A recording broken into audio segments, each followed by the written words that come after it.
ça qui va nous aider. Merci beaucoup. Merci beaucoup. Je suis maintenant prêt à reconnaître à sa première intervention le député de Jean Talon. La parole est à vous. Merci, Monsieur le Président. Salutations à ma collègue de Lapinière, mes collègues des banquettes gouvernementales, aux gens de l'Office et l'équipe du ministre. Et au ministre lui-même, bien sûr. C'est notre deuxième échange aujourd'hui sur un autre sujet. Monsieur le ministre, l'année dernière, je vous ai parlé à cette étude de crédit d'un sujet qui, à l'époque, était plutôt naissant, je pense, dans l'esprit de votre gouvernement, celui des écrans et de leur impact chez les jeunes. La commission sur les écrans, qui a fait un travail formidable et transpartisan, n'avait pas encore été lancée, mais c'était à l'époque où le premier ministre tentait de ridiculiser cette préoccupation-là en Chambre.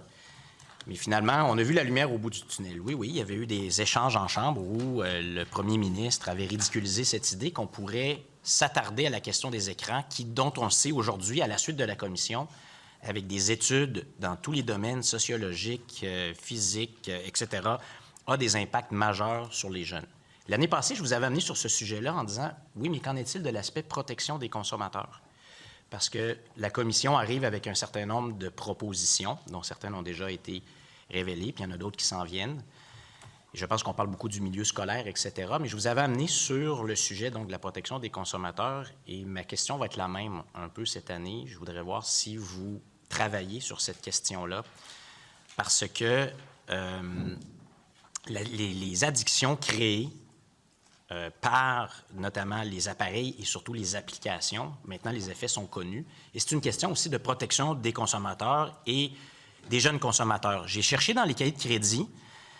J'ai vu que l'OPC n'a pas émis d'avis sur le sujet de la publicité destinée aux enfants, parce que c'est notamment une question de publicité. Hein? On attire les jeunes avec toutes sortes de jeux puis de mécanismes. Là, on l'a vu dans la commission. Mais qu'elle procède à plusieurs vérifications, je le cite entre guillemets, plusieurs vérifications dans ces secteurs d'activité nécessitant des efforts importants. Est-ce que les écrans puis les applications, notamment qui se destinent aux jeunes, fait partie des travaux de l'OPC? Alors, l'Office de la protection du consommateur a été consulté par la Commission nationale sur les écrans chez les jeunes, notamment pour aborder la question de la publicité, parce que bon, la publicité qui est à la télévision, elle est normée, mais après ça, quand on se retrouve sur la publicité sur Internet, c'est beaucoup moins encadré, dans le fond. Alors, l'Office de la protection du consommateur veille à ce niveau-là. Donc, c'est interdit depuis 1978 à quiconque de faire de la publicité commerciale destinée aux personnes de moins de 13 ans. Et dans le cadre de la commission, la commission a déposé un rapport préliminaire et je pense que ça s'en va dans la bonne direction. C'est bien d'avoir des discussions comme ça où toutes les formations politiques s'entendent sur certains éléments, justement pour assurer que l'univers numérique des jeunes soit approprié puis mesure les impacts. Alors, écoutez, on est heureux d'avoir créé cette commission d'enquête. Commission parlementaire, pardon. Je me mélangeais avec l'autre sujet de ce matin. L'autre sujet de ce matin. Oui, je ne sais pas si vous êtes toujours aussi heureux sur cet autre sujet-là, mais revenons à... Oui, la commission parlementaire, je pense qu'elle a vraiment montré ce qu'on peut faire de mieux comme parlementaire lorsqu'il s'agit notamment de nos enfants, mais c'est pour ça que je vous pose la question dans cet esprit aussi. En fait, la réponse que j'aimerais avoir, c'est qu'actuellement, c'est un sujet d'intérêt prioritaire, qu'il y a des ressources, qu'il y a des gens qui sont dédiés à ça, qu'il y a des ressources qui sont dédiées à ça, parce que moi, je me souviens quand j'étais plus jeune, là, puis que le samedi matin, là, c'était l'heure des bonhommes, hein, donc des dessins animés. Il y avait toutes sortes de publicités de céréales, de jouets qui s'adressaient directement à nous pour qu'on aille voir papa et maman pour dire je veux les autos, bing bang, rentre dedans, etc. L'OPC était une figure de proue à l'époque des avancées parce qu'on disait, ben non, on ne peut pas réglementer ça. Puis l'OPC a vraiment été parmi ceux qui ont dit, non, on est capable d'aller là. Puis c'est la même chose pour l'Internet. Tout le monde pense que l'Internet, les compagnies sont ailleurs, puis c'est des publicités internationales. Plusieurs experts disent, oui, on peut réglementer le secteur de l'Internet. Oui, on peut réglementer toutes les nouvelles formes de publicité. Parce que des fois, c'est pas évident que c'est de la publicité. Quand tu joues à un jeu vidéo, quand nos jeunes jouent des jeux vidéo, là, puis là, qu'on leur dit, achetez-vous de tel telle arme ou tel truc dont tu as besoin pour le jeu vidéo, mais que c'est réalisé ensuite, ça te donne des cartes pour aller acheter des vrais produits dans la vraie vie. C'est une forme de publicité, mais qui est, on peut dire, novatrice. Donc, j'aimerais savoir, avez-vous des ressources particulières là-dessus? Est-ce que c'est un dossier prioritaire pour qu'on s'attaque à ce fléau, non seulement à travers nos travaux de la commission parlementaire transpartisane, mais aussi à travers la protection des jeunes consommateurs? Alors, à chaque fois qu'il y a un dossier sur la publicité destinée aux enfants, c'est traité en priorité par l'Office de la protection du consommateur. Donc, au cours des dernières années, là, 22, on a eu 16 plaintes, 23, 15, 2024, 14 plaintes en matière de publicité destinée aux enfants. Puis vous vous souvenez que l'Office est intervenu là, à l'époque, là, il y a quelques années, supposons, il y avait le Igor. Hugo. C'était pas un muffin? Oui, c'était un petit muffin. C'était un petit muffin d'une compagnie à l'époque qui est une compagnie qui est encore québécoise. Cela étant, l'Office est intervenu aussi dans une zone à la Ronde aussi où il y avait la publicité. Où je rejoins le député de Jean Talon, Monsieur le Président, c'est sur les compétences numériques de l'État québécois. En matière de protection du consommateur, c'est une compétence clairement québécoise. Et oui, dans l'univers numérique, il y a le prolongement des compétences québécoises à ce niveau-là. Alors oui, on a les outils pour légiférer. Puis sur la question des écrans, bien, c'est plus large que ça. C'est sûr qu'il y a des dispositions contractuelles qui s'appliquent par rapport au fait pour les jeunes de contracter ou non. Supposons pour un contrat de cellulaire, ça prend l'assentiment des parents, un peu comme les différents types de contrats qui existent. Bon, donc je veux conclure, mais avez-vous donc des personnes qui travaillent spécifiquement sur ce dossier-là? Est-ce qu'il y a des ressources qui sont particulièrement, de manière particulière, dédiées à ça actuellement? Parce que vous dites, on a les outils, mais tout le monde, je pense, est à même de constater que le défi est grand. Et donc, il faut, pour s'outiller adéquatement, ça prend des ressources. En avez-vous qui s'occupent de ça actuellement? Alors, on a des enquêteurs, puis parmi le portefeuille de dossiers qu'ils ont, il y en a qui traitent davantage ce type de dossier-là. Alors, l'Office couvre très, très large. La loi sur la protection du consommateur, elle est volumineuse. Il y a beaucoup de mesures de protection pour les consommateurs québécois. Puis les inspecteurs, les enquêteurs, le personnel de l'Office a les outils et les compétences pour répondre à ce genre de demande. Très bien. Mais en tout cas, je pense qu'on va continuer ce dialogue-là, Monsieur le ministre. Je vous amène, on reste dans le monde virtuel qui a un impact sur le monde réel. Je suis un petit peu dans la foulée des questions de ma collègue de Lapinière sur ces sites en ligne qui prétendent vendre des produits québécois avec toutes sortes de noms alléchants, là, Mode Québec, etc. Là, dans le domaine de la mode, ça a été particulièrement le cas. Mais ensuite, les gens pensant acheter localement se ramassent avec des vêtements fabriqués en Chine. Là, il y a eu plusieurs exemples rapportés dans les médias récemment. Même chose, est-ce que vous êtes en train de revoir l'encadrement législatif des plateformes numériques, là, les méthodes de ce monde, là, qui disent « Moi, j'ai aucune responsabilité, je m'en lave les mains, je relais des annonces, puis c'est pas ma responsabilité ». On pourrait les viser comme intermédiaires en ligne. Là aussi, l'OPC, votre gouvernement, pourrait faire office de précurseur.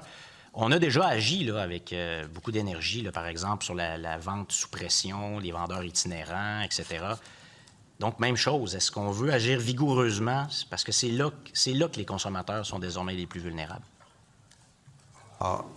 L'Office est sensibilisé au phénomène que vous illustrez parce qu'il ne doit pas y avoir de représentation trompeuse aussi. Donc, la compétence, elle est là. L'enjeu, parfois, c'est de poursuivre l'entreprise.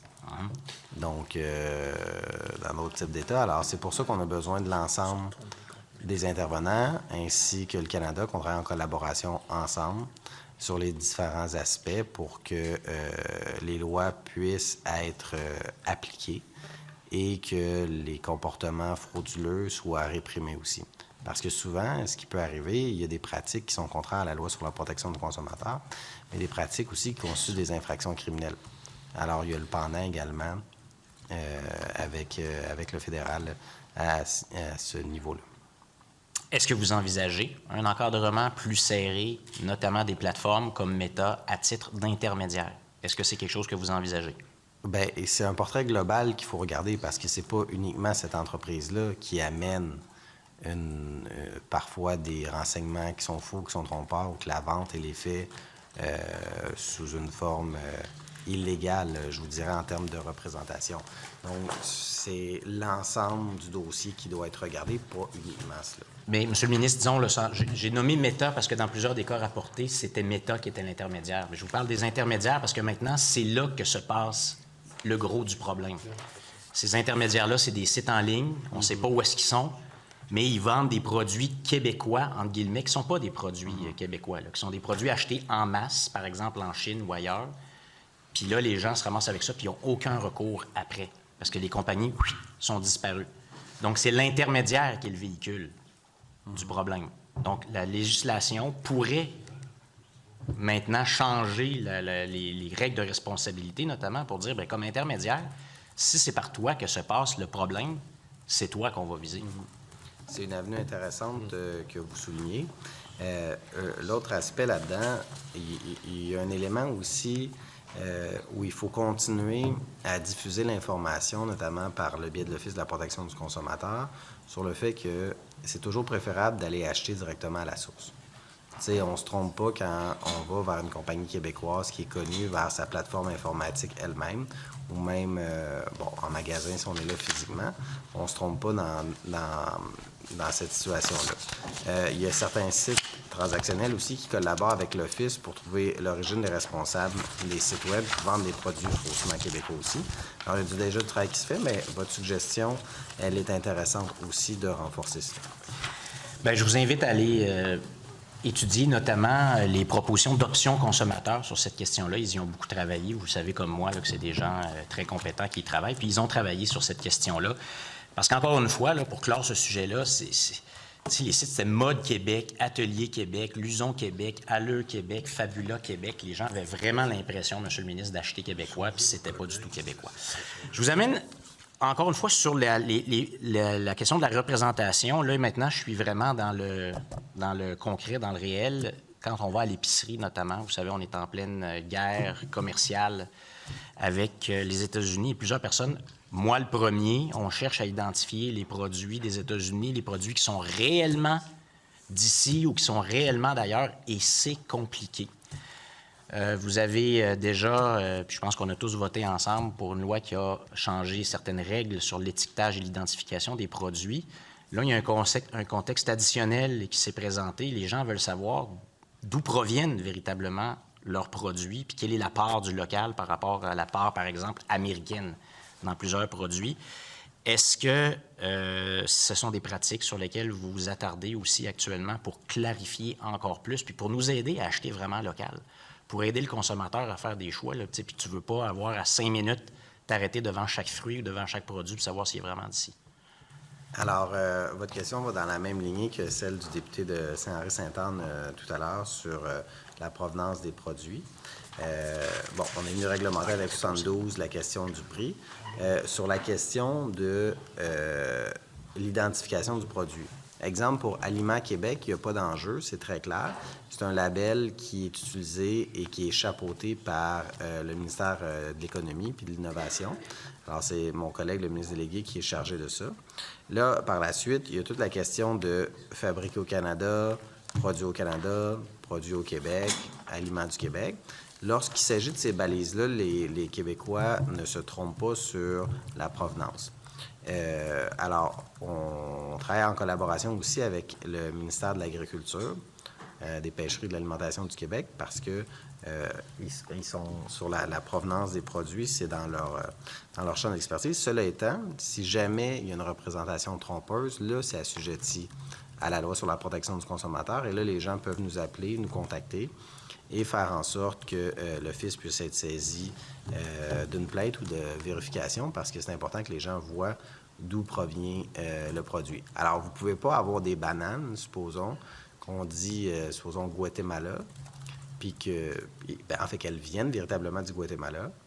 Non, pardon, je reprends mon exemple. Alors, vous ne pouvez pas avoir des bananes affichées Guatemala, puis qu'elles viennent des États-Unis. Merci beaucoup. C'est une représentation trompeuse.